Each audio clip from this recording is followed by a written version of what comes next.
Is science the only way to know if something's true? A lot of people seem to think so. Let's discuss it on this week's episode.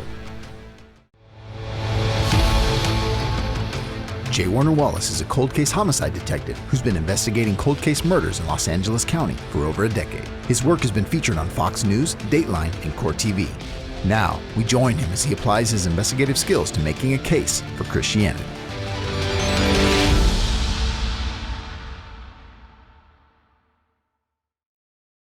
Welcome to the Cold-Case Christianity Broadcast. I'm Jimmy Wallace.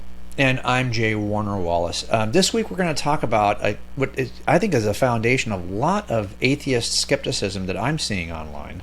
Certainly you probably see it too, and that's where you'll get people who will say, well, look, you get to a place in your thinking as Christians where if you can't explain the natural world around you, like, we're in a universe that has a beginning, therefore God created it. Oh, we're in a universe that looks to be fine-tuned, therefore God. You people are always jumping to God to explain things that eventually science has a good track history, a road record of solving for themselves. I mean, just wait long enough, scientists will eventually provide you with the definitive answer.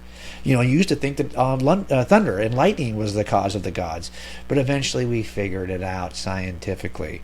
So what I see within the atheistic community is that a lot of skepticism is grounded in the idea that science provides us with better explanations than does theism.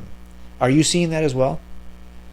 Yeah, and I think there's a variety of takes on that within atheism itself. But I think especially when I talk to people in my own life or like at a popular level, a lot of people will put the same sort of faith that maybe a religious person would put in their scriptures, like a Christian would put in the Bible, will put kind of the same level of trust in science, that science itself is the bringer of all knowledge, and that over time every question will be answered through scientific inquiry alone.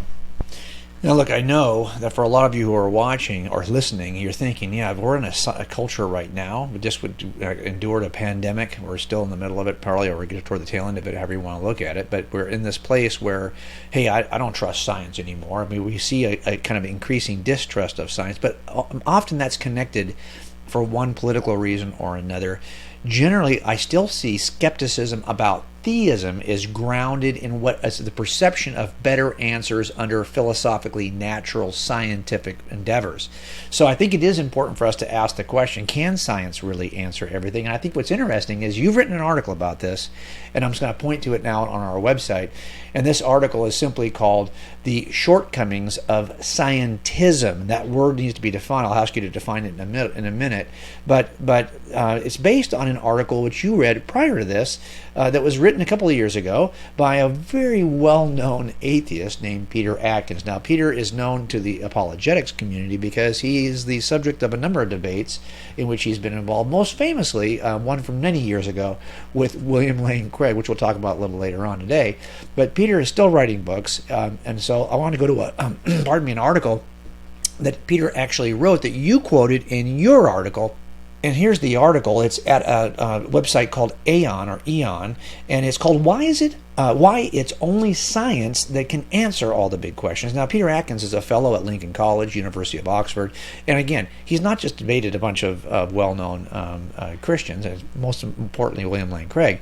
He's also written a bunch of books, like 70 books. This is somebody who's very well-respected still. He is still very well connected to the academic community, and this article, I think, reveals a view that probably he alone does not hold. A lot of atheist skeptics hold a similar view. So let me just read a couple of lines from this and then we'll launch in. He says in this article, it's an excerpt, I think, from his book called Conjuring the Universe, science has proved itself to be a reliable way to approach all kinds of questions about the physical world. As a scientist, he says, I am led to wonder whether its ability to provide understanding is unlimited. That's interesting. The big questions of being that occur to us. To begin with, what are these big questions? In my view, they fall into two classes, he says. one class consists of invented questions that are often based on unwarranted extrapolations of human experience. We're going to come back to that. That's important how he says that.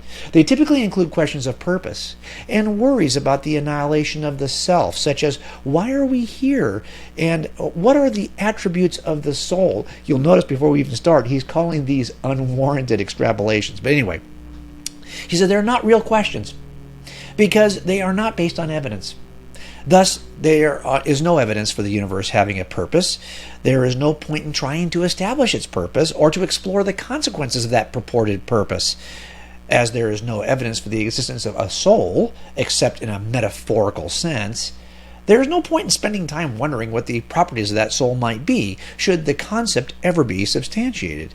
Most questions of this class are a waste of time, and because they are not open to rational discourse, at worst they are resolved only by resort to the sword, or the bomb, or the flame. Interesting, right?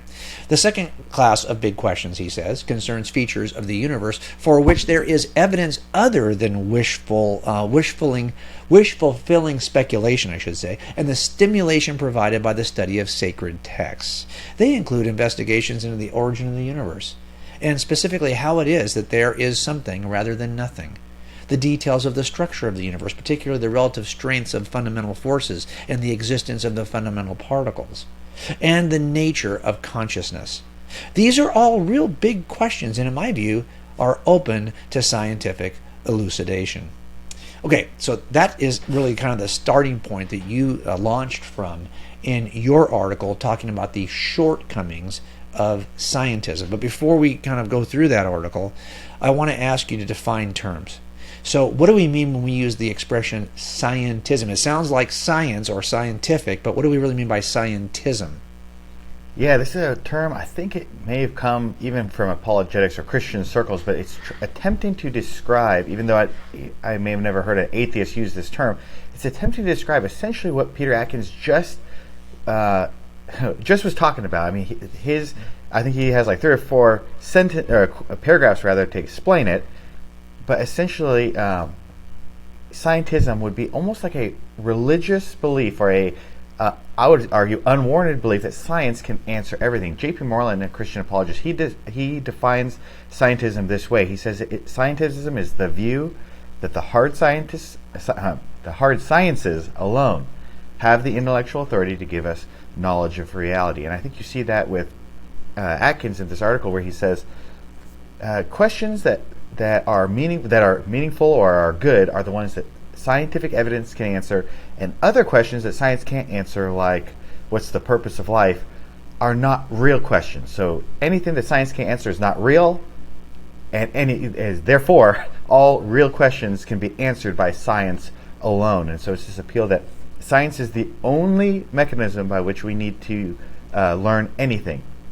That all truth comes from science. And isn't that interesting too, right? So basically, he's debated William Lane Craig, and we'll talk about that in the second half of our show, in a very, very famous clip in which he kind of he kind of makes this claim, a claim of scientism. And William Lane Craig adeptly shows him that there are many things that science cannot explain. Okay, so that's fine.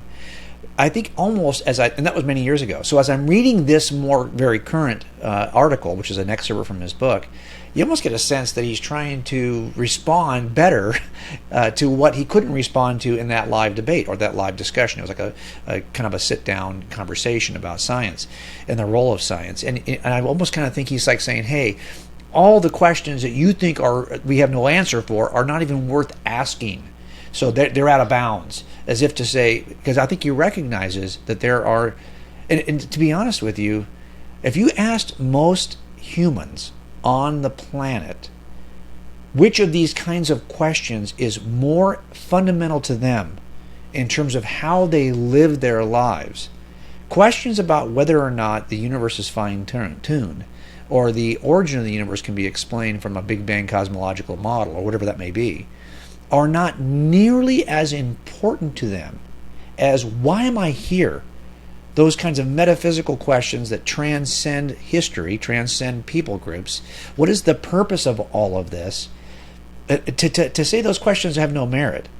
Well, you're actually, because you're geeked out as a scientist, the things that seem to be important to you are probably not important to the vast number of living humans. It's those other kinds of questions that you think are not even worth asking.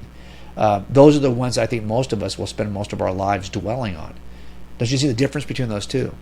Yeah, I think that there's these big questions that science can't answer. Even if we said, hey, we can't, questions like, how should we live? What's the purpose of life? Am I really loved by another human being? These questions might not be able to be answered by science, but it doesn't mean, even if we said, hey, we can't even answer them at all, there's no way to know the right answer.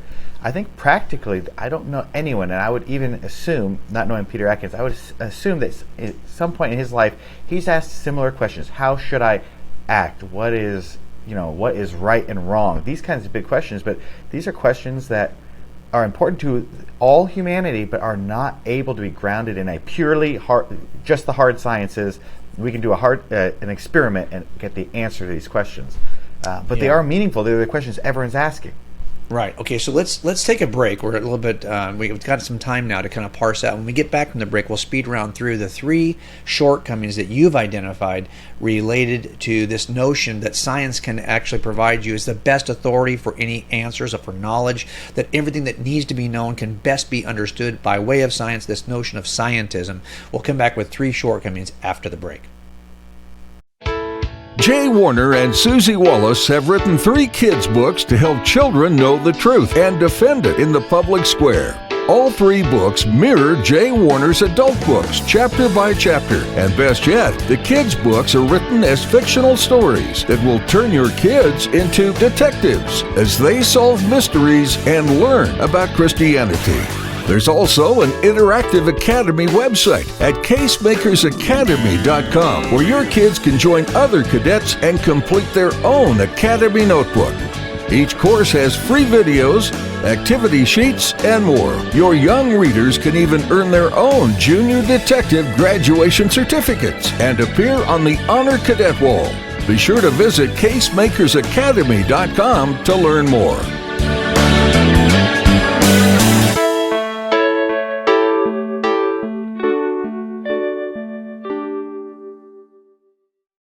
Be sure to visit the Cold Case Christianity website daily to read Jim's blog, watch the weekly video, or listen to the Cold Case Christianity podcast. You'll also find great free resources, including the free downloadable monthly Bible insert. While you're there, be sure to sign up for Jim's daily case note email. Cold Case Christianity is designed to help you become a better Christian casemaker.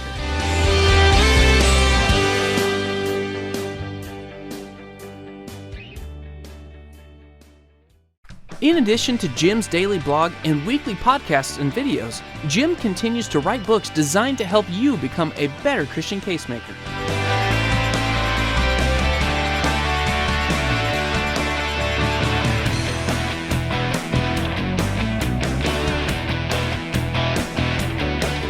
These resources will help you defend what you believe and share it with others.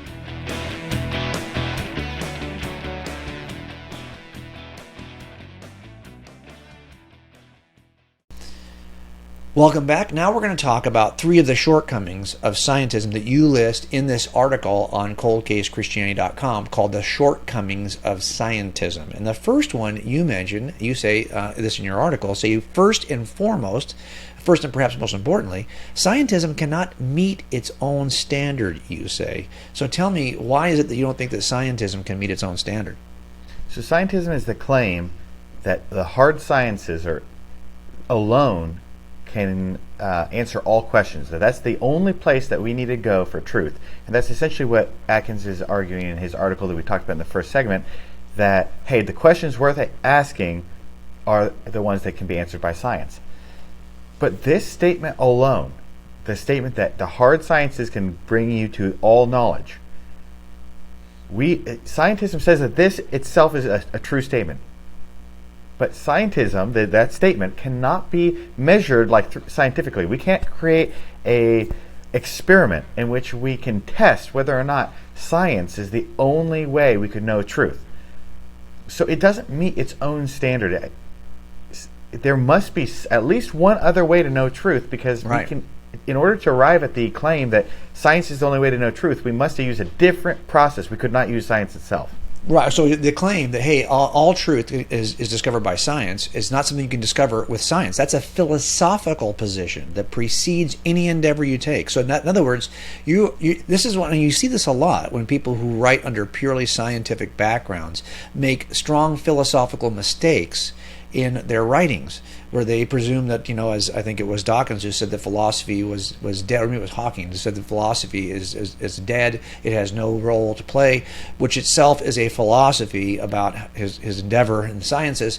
And so again, you have to be careful that you don't make self-refuting statements. And this is one of these things that is self-refuting, because it cannot itself be discovered by way of scientific methods that you think are the only way to discover something. So and I don't expect the scientists to be able to understand every complex philosophical argument, because, hey, that's not their area of expertise. Just as I don't expect the philosopher to understand every minute, thing that's going on in science. But I think that if we're really on a mission to find just the truth of reality, we got to understand that there's multiple modes of inquiry that we could use, and that we probably should respect each of them, because they can each bring us some aspect of the truth that together is going to form our view of reality. If we just limit ourselves to science, we're totally ignoring so much of the available knowledge that's out there. Yeah, and I think that's a good important point. It's not as though we are saying, well, no, we reject taking a scientific approach to anything. No, we're just saying it's part of the tool kit that you use epistemologically to know certain claims. As a matter of fact, we think that you can know a lot about God by simply collecting the scientific data that some of these atheist scientists are collecting to try to demonstrate that God doesn't exist.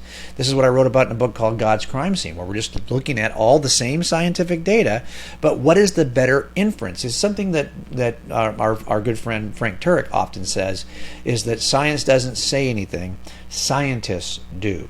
The science is just a collection of data, but the inference you draw from science can often be colored by your bias. It can be influenced by your bias. And if your bias is that there are no supernatural forces at all worth talking about, and that everything has to be described naturalistically using space-time, matter, physics, and chemistry, well, that limitation leads you to certain places. But let's go to your second shortcoming that you mentioned in your article, The Shortcomings of Scientism. Secondly, you say there are a number of important truths which cannot be measured or tested scientifically. So not only is it self-refuting, you're saying that there are certain aspects of reality that you can't even measure or test. What do you mean by that? Yeah, I think we kind of briefly alluded to it in the first segment, that there's these ideas, some of them are the big questions of life that science itself doesn't really directly speak to. The questions of morality. What is right and wrong? How should I live my life? How should I treat my neighbor? These are not questions that we could really go to the hard sciences to answer. Now, I think that all of us, or everyone I've ever met, let's put it that way, would say that there is a right and wrong way to act. Yet we must have to go to some other source of information in order to figure out these ideas of moral truths. Or okay, let me push back on you though, because that people there are people out there who are writing as thinkers who would say, well, no, it's about human flourishing. So science can tell you how you ought to behave, because if you behave in a way that increases human flourishing, then that is the right way to behave. And we can measure human flourishing, they would say, scientifically. So the science does tell you how you ought to behave. What would you say to that? That's actually a great question, and I think it comes down to, it's almost the same. The problem with the question you just asked is the same problem that scientism itself has, and that's that the base of your claim was that right and wrong is all based on human flourishing. That's how we're going to measure it.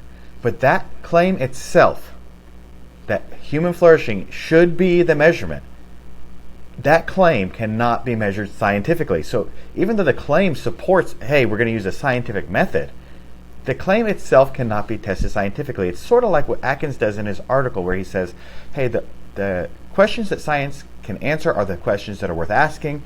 Questions that science can't are not real questions, are not meaningful. And not worth asking.